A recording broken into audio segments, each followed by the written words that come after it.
Hello friends, నేను శరణ్యాని. ఇవాళ సంసారం ఒక సాగరం 9వ భాగం చదువుకుందాము. రచించిన వారు మీనా ముక్తేశ్వర్ గారు. వాకిటి చేరిన జాహ్నవిని బాపనోళ్ళ ఇంటికి ఎందుకు తీసుకువెళ్ళావు? వాళ్ళు మడి కట్టుకుని ఉంటారు, శాపాలు పెడతారు, అవన్నీ మనకు తగులుతాయి అంటూ పెద్దగా అరిచింది వీరలంకమ్మ వరలక్ష్మిని. అయ్యో, వాకిట చేరిన పిల్ల అక్కడికి ఎలా తీసుకువెళ్ళావు వదినా అంటూ నొక్కలు నొక్కింది అంజమ్మ. ఏమీ కాదు అని ఆమె చెప్పారు. కానీ మీరు బాధపడకండి.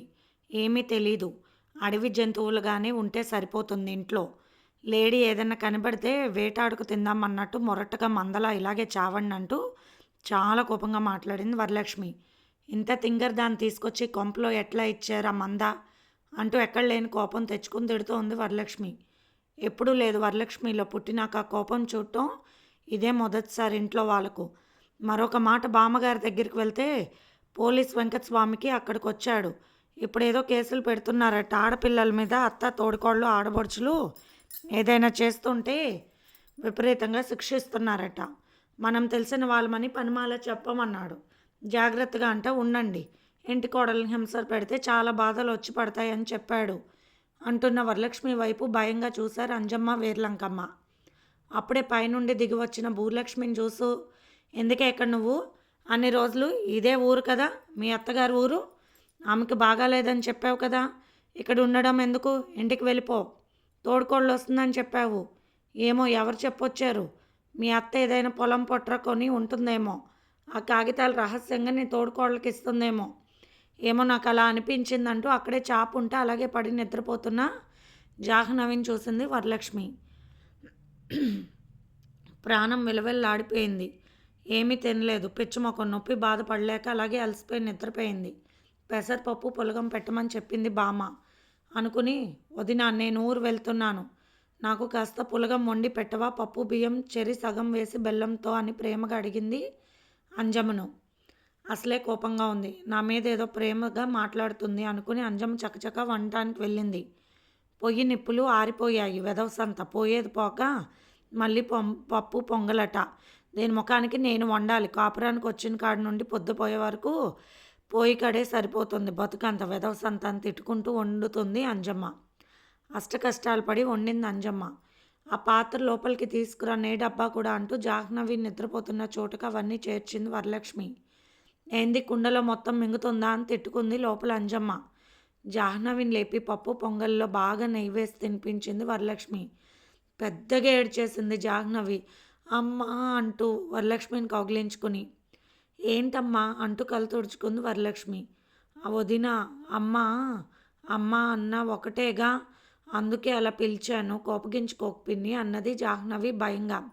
చచ్చా అదేం లేదు, ఎందుకు ఏడుస్తున్నావు అన్నది వరలక్ష్మి. నువ్వు వెళ్ళొద్దు, ఇక్కడే ఉండి ఈరోజు కూడా నేను నీ ఒడిలో పడుకుంటాను.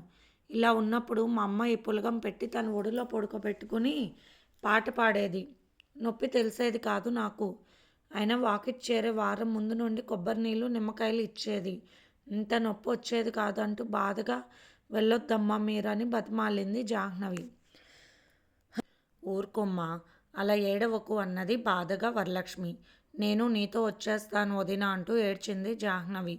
అయ్యో పిచ్చిపిల్ల భయపడిపోతుంది. ఈ ఇంట్లో మనుషులకి అన్నీ తెలిసినా అన్న తాగబోతుల్లా తయారయ్యాడు. లేకుంటే కొంపలో ఏదైనా జరిగితే వాతలు పెట్టినట్టు మాట్లాడతాడు. భయం పెడతాడు. అన్నీ పట్టించుకోవడం మానేశాడు. ఈ చిన్న సన్నాసి ఏమీ తెలియకుండా అచ్చు స్నాంబోతులా తయారయ్యాడు. చూడమ్మా జాహ్నవి, ఇలా ఏడవకూడదు, ధైర్యంగా ఉండాలి. జరిగే ప్రతి విషయం నీకు బాధ కలిగితే నీ భర్తకు చెప్పుకో. ఇంకేదైనా తెలియని విషయం జరిగితే బామ్మగారికి చెప్పు. ఆమె సలహా తీసుకో అని చెప్పింది చిన్నగా వరలక్ష్మి. తిన్న తర్వాత వరలక్ష్మి ఒడిలో పడుకొని నిద్రపోయింది జాహ్నవి. మరి వెన్న ముద్దలు పెట్టి ఒడిలో చేసుకుని, ఒక్కసారికి ఇలాంటి ఇంట్లో ఎలా పడివేసింది ఆ తల్లి? ఏమీ తెలియదు పిచ్చిపిల్లకంటూ జాహ్నవి చేతులు చూసింది ఎర్రగా కందిపోయాయి. పాపం మా అంట్లు తోమేసరికి కందిపోయింది ఒళ్ళు. జాహ్నవిని చిన్నగా పడుకోబెట్టి బట్టలు సర్దుకుంది వరలక్ష్మి. 6:30కి ట్రైన్ వస్తుందని అన్నీ సర్దుకుంది. మళ్ళీ ఎప్పుడు వస్తావే పెద్ద అంటూ వీర్లంకమ్మ వరలక్ష్మిని కావలించుకుని ఏడ్చింది. అమ్మ, నా గురించి కాదు నువ్వు బాధపడేది, మీ చిన్న కోడలు గురించి కాస్త పట్టించుకో. నీ ఇంట్లో కొలుస్తారు కదా మావులమ్మ తల్లి. నాకు కళ్ళలోకి మావులమ్మ తల్లి కనిపించింది. తీరా చూస్తే జాహ్నవిలా ఉంది ఆ తల్లి ముఖం. అందుకే నేను ఆ పిల్లని ఏమీ అనకుండా జాగ్రత్తగా చూస్తున్నాను. లేకుంటే అమ్మవారి కోపం మన మీద పడుతుంది. మీకు తెలిసిందేగా అన్నది వరలక్ష్మి. అవునా! ఆ మావులం తల్లి కనపడిందా నీకు? అంటూ ఆశ్చర్యంగా బుగ్గలు నొక్కుకుంటూ వింటుంది వేర్లంకమ్మ. మావులమ్మ తల్లిని పూజిస్తారు. అక్కడ అందరూ జాతర చేస్తారు. చాలా హంగామా చేస్తారు. సరేలే ఈసారి పిల్లలను తీసుకురా అని చెప్పింది వేర్లంకమ్మ. జాహ్నవి నిద్రపోతుంది చక్కగా. లేపకండి, కడుపులో నొప్పిగా ఉన్నట్టుంది. చెప్పకుండా వెళ్తే బాధపడుతుంది, చెబితే ఏడుస్తుంది.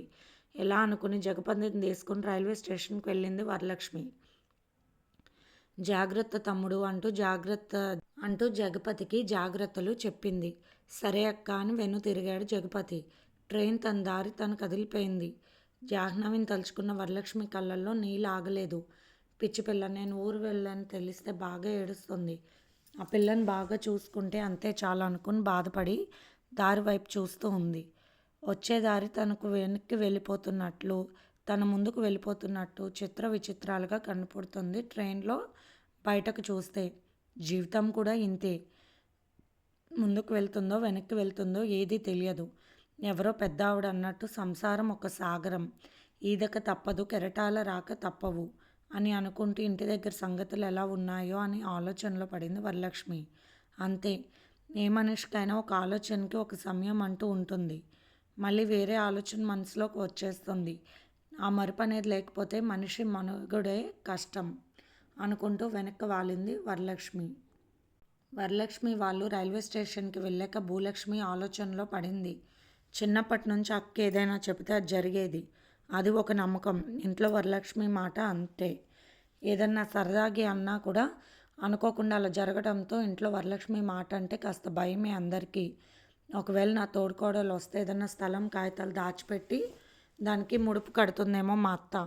అమ్మో నిజమే, అక్క చెప్పిందంటే ఏదో ఒకటి ఉంటుంది సత్యం. చిన్న చిన్న బంగారాలు బట్టలు తీసుకుని అసలైన స్థలాలు పోగొట్టుకున్నాను.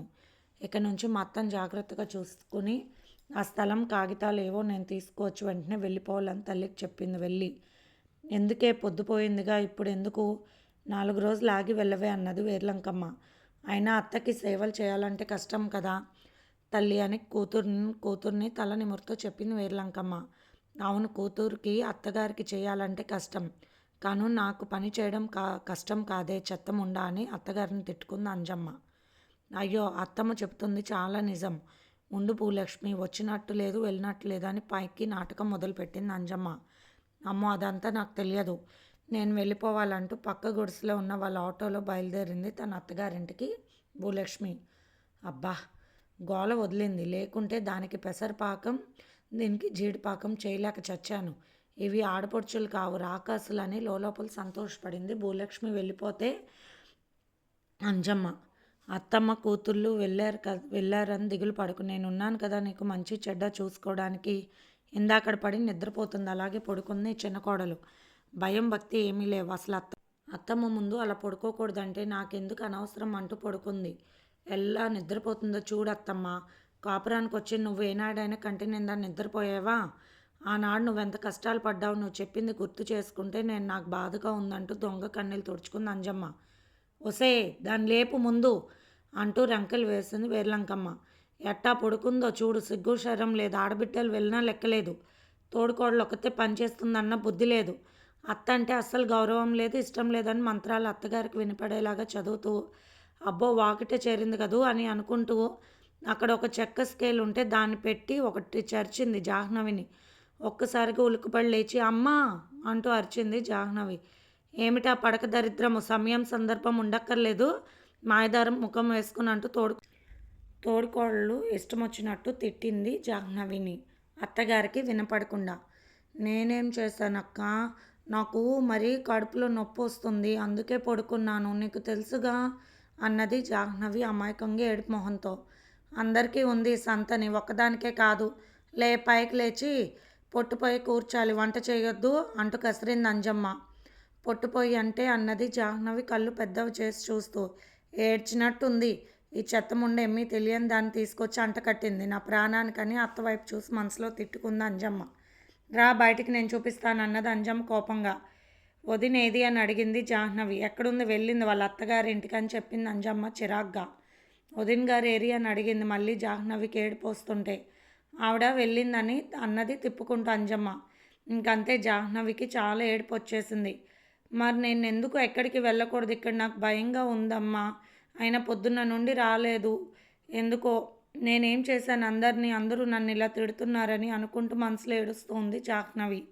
మా అమ్మ నన్ను ఎప్పుడూ తిట్టలేదు, మా నాన్న అసలు నాతో మాట్లాడరు, నేను నచ్చడం లేదు పెద్దమ్మ ఇక్కడ ఎవరికి అంటూ లోపలే కుళ్ళుకుంటూ ఏడుస్తుంది జాహ్నవి.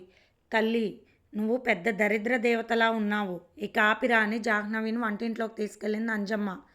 ఇదిగో ఈ గొట్టం మధ్యలో పెట్టి పొట్టంతా చుట్టూ వేసి ఈ రోకల బండతో బాగా కుదమాలి చాలా ఒత్తుగా. తర్వాత గొట్టం తీస్తే అది కూలిపోకూడదు తెలిసిందా అంటూ కళ్ళు పెద్దవి చేసి చూసింది జాహ్నవి వైపు అంజమ్మ. అలాగే అక్క అంటూ ఎక్కడ కూర్చోను మరి అన్నది జాహ్నవి అమాయకంగా. అయ్యో తెల్లారినట్టే ఉంది, ఆ అత్త ముండకు జావిచ్చి చావాలి, ఈ చెత్తమొహం దానికి ఏది రాదనుకుని తను కూర్చోవడం చూపించింది. అలాగే నాకు వస్తుంది అక్క చేస్తానన్నది జాహ్నవి. అలాగే కూరుస్తూ చెయ్యి పొయ్యి అంచున పెట్టి బండ వేసుకుని చేతి మీద అమ్మా అంటూ అల్లాడిపోయిన జాహ్నవి. చెయ్యి నలిగి రక్తం వచ్చింది. అమ్మో రక్తం వస్తుంది అంటూ ఏడుస్తుంది జాహ్నవి. అమ్మో చాలా పెద్ద నాటకం గత్తే ఇది అనుకున్న గాయం మీద కారం వేసింది అంజమ్మ. అమ్మో మంట మంట అంటూ ఏడుస్తుంటే అలా తెగిన వాటికి ఇలాగే వెయ్యాలి లేకపోతే తగ్గదు అని అంజమ్మ వచ్చిన కొత్తలో వేర్లంకమ్మ చేసిన పని ఇప్పుడు తోడుకోడలికి అంజమ్మ చేసింది. జాహ్నవి ఏడుపు అంతా ఇంత కాదు, చేయి కడగబోతుంటే వద్దు అలా కడిగితే పుండు పడుతుందని జాహ్నవిని కదలనివ్వలేదు అంజమ్మ. ఏంటి గోలా అంటే అరిచింది వేర్లంకమ్మ. ఏమీ లేదు, కాస్త పొట్టుపోయి కుర్రమంటే నసుకుతుంది చిన్న కోళ్ళని అత్త దగ్గరకు వచ్చి చిన్నగా చెప్పి వెళ్ళింది అంజమ్మ. ఏమిటో పని పాట ఏమీ రాని దాన్ని తెచ్చి నాకు అంటగట్టారు, వద్దు మాకు ఈ సంబంధం అనే కొలది అంటూ ఒకటే తిట్లు. చుట్టుపక్కల వాళ్ళు వినాలని వేర్లంకమ్మ అంత పెద్దగా అరుస్తుంది. కొన్ని ఇళ్లల్లో అంతే, ఇళ్లల్లో జరిగిన గొడవ వీధి మొత్తం తెలియాలనుకుంటారు. అలా అనుకునే వాళ్ళు వేర్లంకమ్మ మొదటిది. అలాగే కొడుకు సుబ్బలక్ష్మి దగ్గరికి వెళ్తున్నాడన్న సంగతి తెలిసి రచ్చ రచ్చ చేసి భయం లేకుండా డైరెక్ట్గా వాళ్ళిద్దరు కలుసుకునేలాగా తయారు చేసింది అరుపులతోనే. అటువంటి విషయాలకు అరుపులు గొడవలతో అలాంటి వాళ్ళకి ఇంకా తెలియని ఏముంది లే అంటూ డైరెక్ట్ అయిపోతారు. జగపతి వస్తూ కాస్త కొబ్బరి నీళ్ళు జిలేబీ తీసుకుని భార్య దగ్గరకు బయలుదేరాడు రైల్వే స్టేషన్ నుండి. అక్క కట్టిన తాడు చూసుకున్నాడు చేతికి. ఇది మావులమ్మ తల్లి తాడు, ఈ తాడు చేతిని ఉన్నంతకాలం పరస్త్రీ సంభోగం పనికిరాదు, గుర్తుపెట్టుకో, నీకు నువ్వు తీయకూడదని చెప్పింది. అలాంటి విషయాల్లో భయమే వేర్లంకమ్మ కుటుంబానికి. తాడును చూసుకుని కళ్ళకద్దుకుని అక్క చెప్పినట్లు జాహ్నవిని జాగ్రత్తగా చూసుకుంటాననుకున్నాడు మనసులో జగపతి. పిల్ల వెళ్ళి 3 రోజులు అవుతుంది, వెళ్ళి చూస్తే బాగోదని సీతమ్మ మనసు కొట్టుకుపోతుంది. పదే పదే అమ్మ అమ్మ అంటూ అరుస్తున్నట్టు వినిపిస్తుంది. కడుపు తరుక్కుపోతుంది సీతమ్మకు. అప్పుడే హనుమాన్ చాలీసా చదివి పడుకుంది. ఇంతలో తలుపు శబ్దం అయితే తీసింది. గౌరమ్మ వచ్చింది. అక్క ఎలా ఉందో జాహ్నవి, భయంగా ఉందన్నది సీతమ్మ.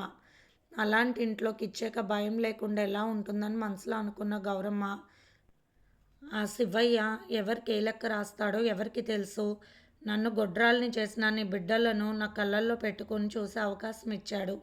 ఇప్పుడు జాహ్నవి మీద నాకు బెంగగా ఉందన్నది గౌరమ్మ కన్నీళ్ళు పెట్టుకుంటూ. ఏమిటో సీతమ్మ, ఆ ఇల్లు వాకిలి ఒకసారి చూడాల్సిందని బాధపడింది గౌరమ్మ. నాకు తెలుసక్క, నా బిడ్డను అలా ఇవ్వాలంటే ఎలా ఇస్తాను, కానీ నీకు తెలుసు కదా పాపిస్ట్ వాడి కంట్లో నా బిడ్డ పడింది. తండ్రి అనేవాడు తండ్రి కానే కాదు, ఒంటరి ఆడదాన్ని ఎలా రక్షించను నా బిడ్డను. ముందు సంవత్సరం ఎవరో అమ్మాయిని వ్యభిచార గృహంలో అమ్మేశాడు అని వాడిని జైలుకు పంపించారు. వాడిని డబ్బులిచ్చి విడిపించాడు నా భర్త. మీ అందరికీ విషయం తెలుసు. నా బిడ్డ గతి అలా అవుతుందేమోనని భయపడిపోయానక్క. దానికి ఎంత వయసు అభం శుభం తెలియకుండా పెంచుకున్నాను. పెళ్ళే చేద్దామని కాదుగా, అందుకే దానికి ఏమీ చెప్పలేకపోయాను. నా బిడ్డ పచ్చి పసుపు కొమ్ములా ఉంటుంది, బంగారు బొమ్మ పుట్టింది. దాని రాత కష్టాలమయం కాకూడదని భయపడిపోయాను. నేనాడు అమ్మోరు తల్లి బాధల్లా ఉన్నాయి దాని కష్టాలు. ఏమిటో అది చాలా బాధపడిపోతుంది అన్నట్టు అనిపిస్తుంది. ఒక్కసారి నా కళ్ళతో అది దాని భర్తతో ఆనందంగా ఉండడం చూస్తే చాలు అంటూ ఏడుస్తోంది సీతమ్మ. అలా ఏడవకే, ఇల్లాల ఏడుపు ఇంటికి మంచిది కాదు. ఆ భగవంతుడు అన్నీ చూసుకుంటాడా పిల్లను, ఆ ఇంటికి ఎందుకు చేర్చాడా భగవంతుడు మనకేం తెలుసు అంటూ బాధపడింది గౌరమ్మ. మా అత్తగారు ఎంతో మంచిది, ఆమె గుణం ఒక్కటి రాలేదు నా భర్తకు. 2 ఆడపిల్లల్ని కన్నాను, బంగారు బొమ్మలను. కనీసం వాళ్ళ జీవితాలు నాశనం చేసినా కూడా అడగడక్క నా భర్త. అందుకే నాకు భయం. లేకుంటే అటువంటి సన్నాసి వాడికి కూతుర్నివ్వాలని అనుకుంటాడా? వాడికి తాగుడు, జూదం, వ్యభిచారం అన్నీ ఉన్నాయి. అటువంటి వాడి దగ్గరకు నా బిడ్డ చేరితే దాని బ్రతుకు ఏమవుతుంది? ఆ భయంతో ఈ నిర్ణయం తీసుకున్నానంటూ వెక్కి వెక్కి ఏడ్చింది సీతమ్మ. సీతమ్మను చూస్తూ జాలిపడింది గౌరమ్మ. ఆ కట్టుపోతు భర్తతో ఎప్పుడూ సుఖపడలేదు. సుకుమారంగా ఉండే సీతమ్మ ఎన్ని బాధలు పడింది. ఎంత కష్టం చేసుకుని, గొడ్డు చాకరీ చేసుకుని, పాలమ్ముకునే బతుకు. కనీసం భార్య బిడ్డలు ఎలా ఉన్నారు అనుకోడా దుర్మార్గుడు. ఇది ఫ్రెండ్స్ ఇవాల్టి ఎపిసోడ్. రేపు ఇంకొక ఎపిసోడ్లో కలుస్తాను ఫ్రెండ్స్. బాయ్.